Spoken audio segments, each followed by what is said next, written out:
नमस्कार दोस्तों। आज जो बात करने वाला हूँ वो विशेष रूप से बंगाल चुनाव के बारे में मैं बात करूँगा। आपने देखा होगा कि अभी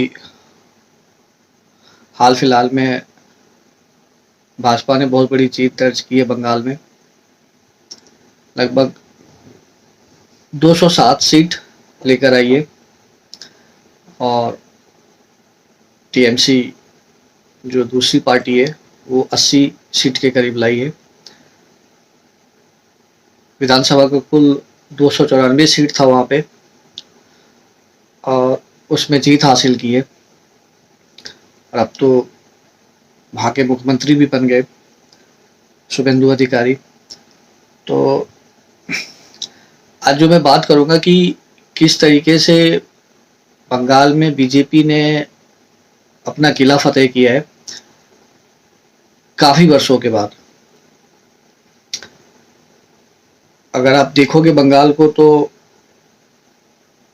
ममता बनर्जी की जो सरकार बनी थी 2011 में बनी थी, उसके पहले वाम मोर्चा की सरकार वहाँ हुआ करती थी और वो 30 साल तक शासन किया है वाम मोर्चा ने। उसके बाद टीएमसी आई और फिर अभी 2026 में बीजेपी ने पूर्ण बहुमत से वहाँ सरकार बनाई है।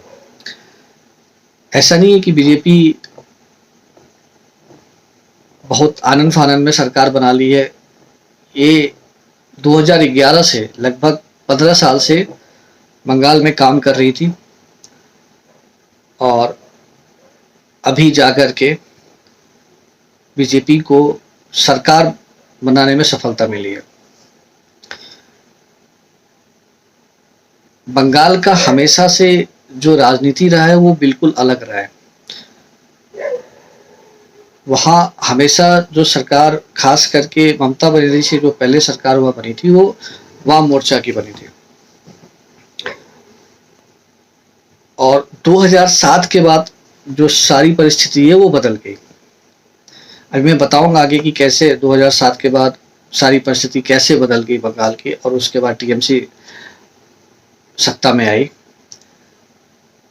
उसके पहले मैं बात करूंगा कि बीजेपी का जो अगर जड़ देखा जाए तो बंगाल ही है।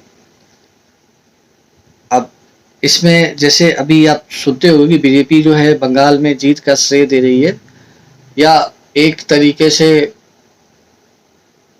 समर्पण दिखा रही है श्यामा प्रसाद मुखर्जी को लेकर के, तो इसी के बारे में बात करूंगा क्योंकि बीजेपी का जो जड़ है, जो मूल है, वो कहीं ना कहीं जनसंघ से जुड़ा हुआ है और जनसंघ के संस्थापक जो थे वो श्यामा प्रसाद मुखर्जी थे, जिसकी स्थापना उन्होंने 1951 में की थी।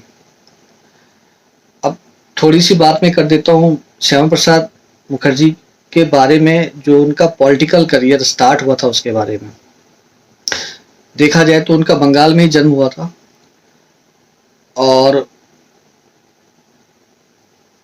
पहले उन्होंने जो पॉलिटिक्स स्टार्ट किया, जो राजनीति, वो 1929 में इंडियन नेशनल कांग्रेस से ही किया, लेकिन उसमें ज़्यादा दिन तक वो रहे नहीं। उसके बाद इंडियन नेशनल कांग्रेस को उन्होंने छोड़ा। फिर धीरे धीरे आगे उनकी यात्रा चलती गई और उसके बाद उन्होंने 1939 में हिंदू महासभा के वो एक्टिंग प्रेसिडेंट बने, फिर उसके बाद ऑर्गेनाइजेशन के प्रेसिडेंट बने और 1943 में आकर के 1943 में आकर के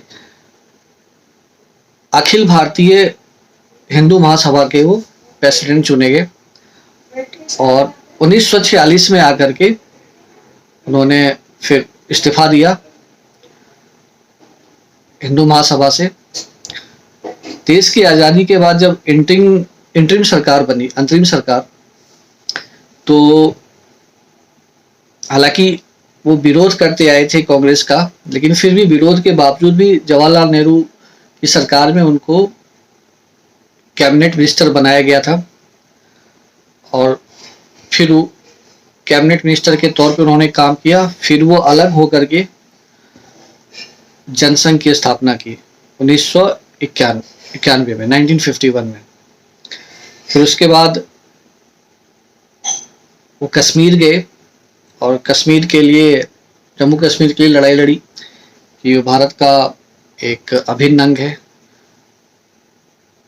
तो उसमें उनकी फिर बाद में उनको हिरासत में लिया जाता है और 1953 में उनका जो है हार्ट अटैक से उनकी मृत्यु हो गई।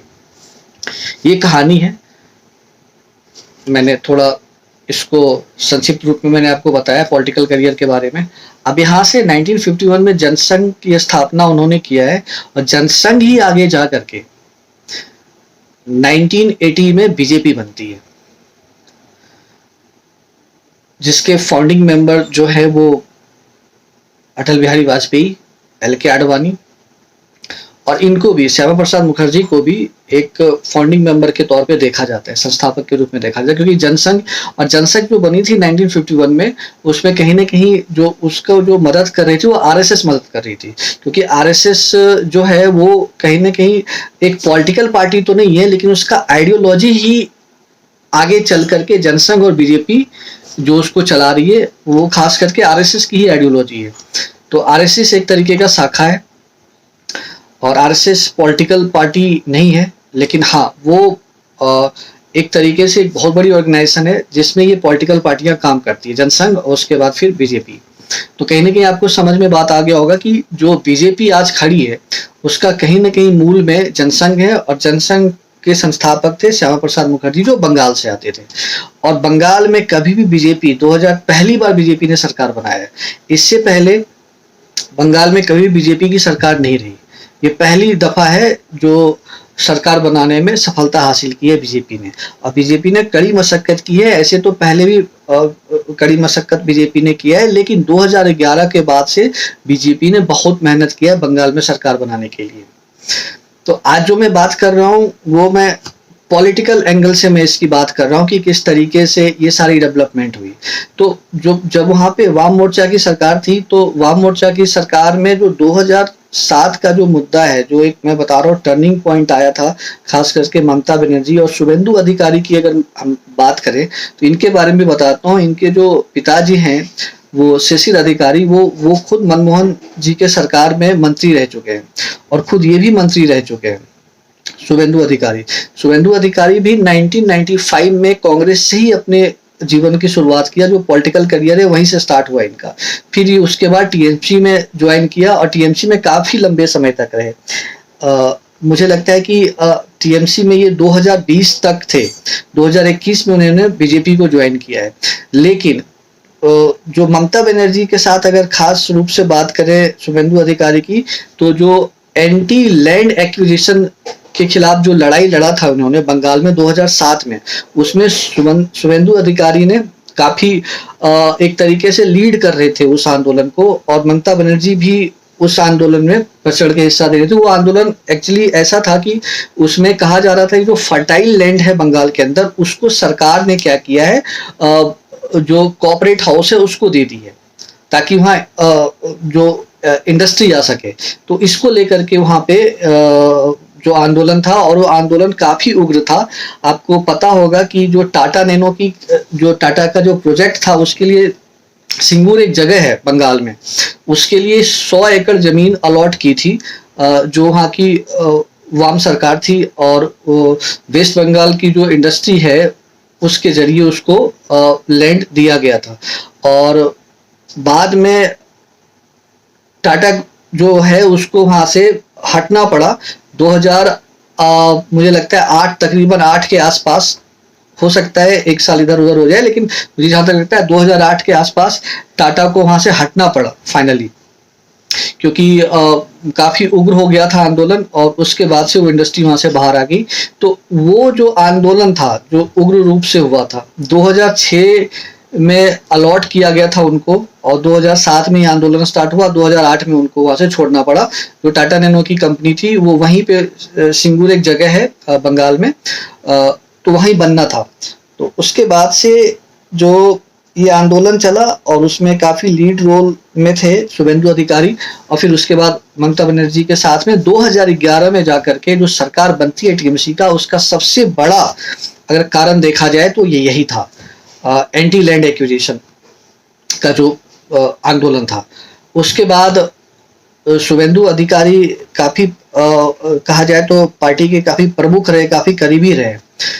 उसके बाद सबसे पहले आपने देखा होगा कि अभी बहुत कुछ चीजें चल रहा है, उसमें से वहाँ जो शारदा चिट फंड है उसका मामला आया, जिसपे 25,000 करोड़ का जो घोटाला है सबसे बड़ा अगर देखा जाए टीएमसी के। उसके बाद उसका एक स्टिंग ऑपरेशन हुआ था, नारदा स्टिंग ऑपरेशन, जिसमें आपने देखा होगा कुछ एक वीडियो में शुभेंदु अधिकारी को वहां पे कुछ रकम लेते, ये सब दिखाया जा रहा है जो सोशल मीडिया पे चल रहा है। उसमें फिर ईडी का जांच भी हुआ।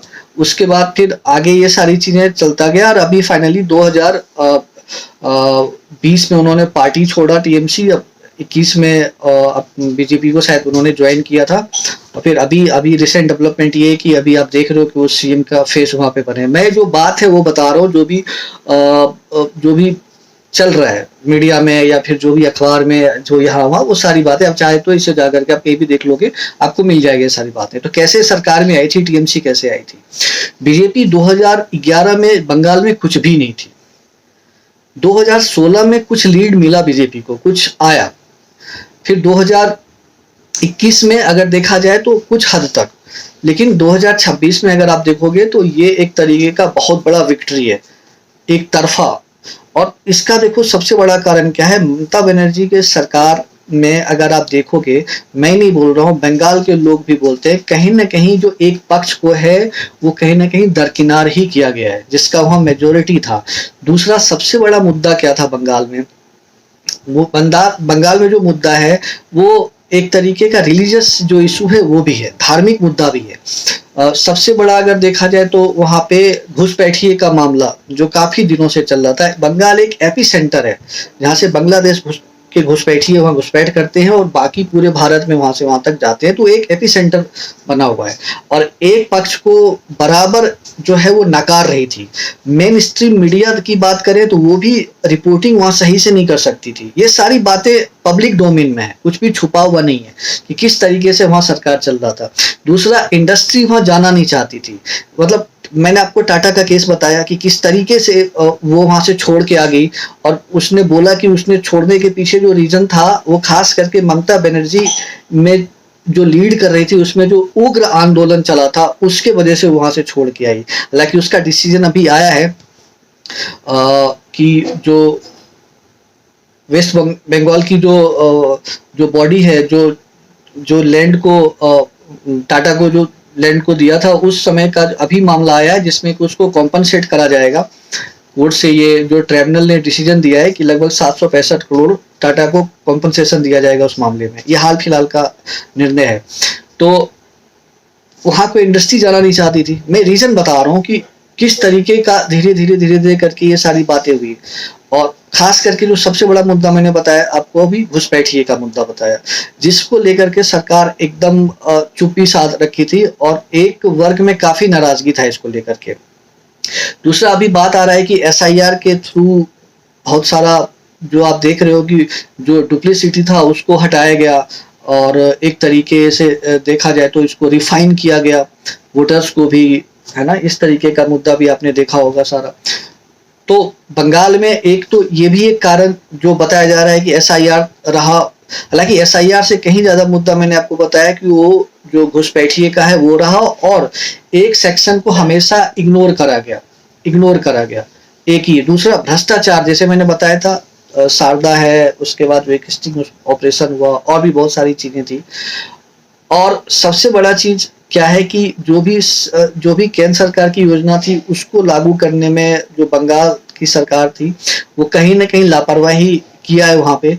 और जिस वर्ग को सबसे ज्यादा प्रमोट कर रही थी उसका भी नाराजगी है उसका, क्योंकि उसको भी सिर्फ वोट बैंक के लिए इस्तेमाल किया गया था। जो एक खास वर्ग है जिसको ममता बनर्जी हमेशा से वो उसका कोर वोटर रहा है, उस बीच में भी नाराजगी कहीं ना कहीं इस बार दिखा है। और कुछ लीडर वहां से अलग होकर के अलग चुनाव भी लड़े। तो वो भी एक कारण रहा है। दूसरा एक फैक्टर ये भी है, एंटी इनकम्बेंसी फैक्टर है। 15 साल से सरकार रहने के बाद आपको एक अच्छे से आकलन जनता कर पाती है कि क्या हुआ है हमारे लिए, क्या नहीं हुआ है। तो एक ये भी मुद्दा रहा है। दूसरा, बीजेपी जो है वो इस चुनाव में 15 साल से वो लगी हुई थी। और वो एक एक सीट पे, एक एक जगह पे जाके, ग्राउंड लेवल पे जाकर के उसने काम किया है। कहाँ कहाँ वो देखा कि नजरअंदाज करा जा रहा है इस सरकार को, जो टीएमसी थी, कहाँ कहाँ उसने नजरअंदाज किया, सबको उसने एक नजर से देखा और उसको वहां पे जा जा करके और उस चीज को वो फिक्स किया, जिसके वजह से वो यहाँ तक पहुंची है। तो इस सफलता के पीछे ऐसा नहीं है कि एक दिन की बात है, लगभग तकरीबन 15 साल बीजेपी को भी लगा है। और खास करके एक सबसे बड़ा इशू शुभेंदु अधिकारी का टीएमसी से अलग होना, क्योंकि वो उनके जो थे वो कोर मेंबर में से थे। और वो एक इंसान के हटने की वजह से, मतलब एक, मेरे कहने का मतलब एक नेता के हटने की वजह से, जो आपको शुरुआत से ही आपके साथ खड़ा है, वो भी एक बहुत बड़ा फैक्टर है। तो ये 3-4 फैक्टर, एक तो आप घुसपैठ वाला फैक्टर है, ये बहुत बड़ा फैक्टर है, शुभेंदु अधिकारी का निकलना। दूसरा, जो एक वर्ग ममता बनर्जी के साथ जुड़ा रहा हमेशा, वो भी अपने आप को कहीं ना कहीं अभी जाके रियलाइज कर रहा है कि अभी भी उसके साथ कुछ जैसा होना चाहिए वैसा हुआ नहीं। एक तरीके से वोट बैंक के तरीके से उसको इस्तेमाल किया गया, एक ये भी मुद्दा है। उसके बाद एसआईआर का होना, एसआईआर में एक तरीके का ये जो फिल्ट्रेशन प्रोसेस हुआ है पूरा का पूरा एसआईआर में, ये भी एक कारण बना कि जो वोट डुप्लिसिटीज था वो भी हटा, तो उससे एक फर्क पड़ा खास करके। और दूसरा, आपने देखा होगा कि टर्न आउट कितना था मतदान के दौरान, रिकॉर्ड तोड़, अगर आपने देखा होगा, टर्न आउट था और वोटिंग भी हुआ है बंगाल में। सिक्योरिटी पर्पज से भी, क्योंकि जो वहाँ जो तैनाती थी केंद्र सरकार की तरफ से वो काफी सख्त था वहां पे, तो एक ये भी एक मुद्दा रहा है। उसके बाद आपने देखा चुनाव के बाद जो परिणाम आया, उसके बाद जो तोड़ फोड़ मचा, उसके बाद बहुत सारा घटना हुआ है, तो आप समझ सकते हुए सारा एक्टिविटी वहां पे हुआ है। बंगाल अगर देखा जाए तो वाम मोर्चे के बाद जो सरकार बनी टीएमसी, कहीं ना कहीं बंगाल में उस तरीके का जो डेवलपमेंट होना चाहिए था वो नहीं हुआ। एक धार्मिक रिलीजियस कहा जाए तो एक धार्मिक तरीके से उस राज्य को देखा जा रहा था, हिंदू मुस्लिम करके, और उसमें उस तरीके से विकास हुआ नहीं जैसा होना चाहिए था। और सिर्फ वोट बैंक के लिए इस्तेमाल किया गया वोटरों को, ये बात समझ में आया। और एक वर्ग में काफी नाराजगी थी, जो एक ये भी बड़ा कारण बना, उसको बार बार उसको नजरअंदाज किया गया। और इस बारी जो था, लोगों ने अपना जो नाराजगी था उसको जताया वोट के जरिए। और एक तरीके देखा जाए तो लैंडस्लाइड विक्ट्री है, मतलब बीजेपी के लिए अगर देखा जाए तो 207 सीट लाना बहुत बड़ी बात है, और बहुत बड़ी सेंधमारी किया है इस बारी बीजेपी ने, इसमें कोई डाउट नहीं है। अब आगे देखना होगा कि सरकार किस तरीके से काम करती है, क्योंकि उम्मीद बहुत ज्यादा है, क्योंकि इतनी बड़ी बहुमत अगर कोई लेके आती है तो उससे उम्मीद बहुत ज्यादा होता है। तो अगर वो टीएमसी से बेहतर कर पाती है ये तो समय ही बताएगा, लेकिन फिलहाल के लिए अभी अगर देखा जाए तो बंगाल पे पूरा पकड़ बीजेपी का है, क्योंकि हर तरीके से, और अभी तो कुछ कुछ भ्रष्टाचार के मामले में काफी लोगों का भी आप देखना, काफी लोग जाने वाले हैं, काफी लोगों का जांच पड़ताल होने वाला है, और इस तरीके का सिचुएशन बना रहेगा। और मेरा तो ये मानना है कि अगर जीत हुआ है तो अब मुझे नहीं लगता है कि इस जीत में अब इस तरीके से देखा जाना चाहिए कि ईवीएम पे कोई ब्लेम डालना, ये लोकतांत्रिक जीत है। क्योंकि अगर ऐसा होता तो फिर आप देख सकते हो कि तमिलनाडु में भी टीवीके जीती है, और बाकी और भी जगह पे जहां जहां चुनाव हुआ है। तो देखते हैं, और इसमें कुछ खास तरीके का जो अगर आप देखोगे कि कुछ जैसे ईवीएम से जुड़ा हुआ मुद्दा हो या कोई भी ऐसा हो, इस तरीके का मुद्दा कोई खास रोल प्ले नहीं करता है। चुनाव के बाद थोड़ा बहुत होता है, कोई भी पार्टी 15-20 साल सत्ता में रहती है तो उसको अगर उसको हटना पड़े, जाना पड़े, तो कुछ ना कुछ तो जनता के लिए बोलना ही पड़ता है उसको। तो अभी देखते हैं आगे क्या होता है, ये सरकार कितना जो जनता चाहती है उस पर खरा उतरती है या नहीं उतरती है, या फिर वही धार्मिक मामले में, धर्म के मामले में रह जाएगी। और खास करके जिस चीज को लेके आई है, हालांकि उस पर अभी दिख रही है कि काम कर रही है काफी। जो सबसे बड़ा सीमा जो बांग्लादेश का बंगाल में है उसके फेंसिंग के लिए काफ़ी जल्दी से जल्दी काम किया जा रहा है, जो अभी तक अधूरा था। तो शायद उस पे भी काम करे अभी सरकार, देखते हैं अभी। धन्यवाद।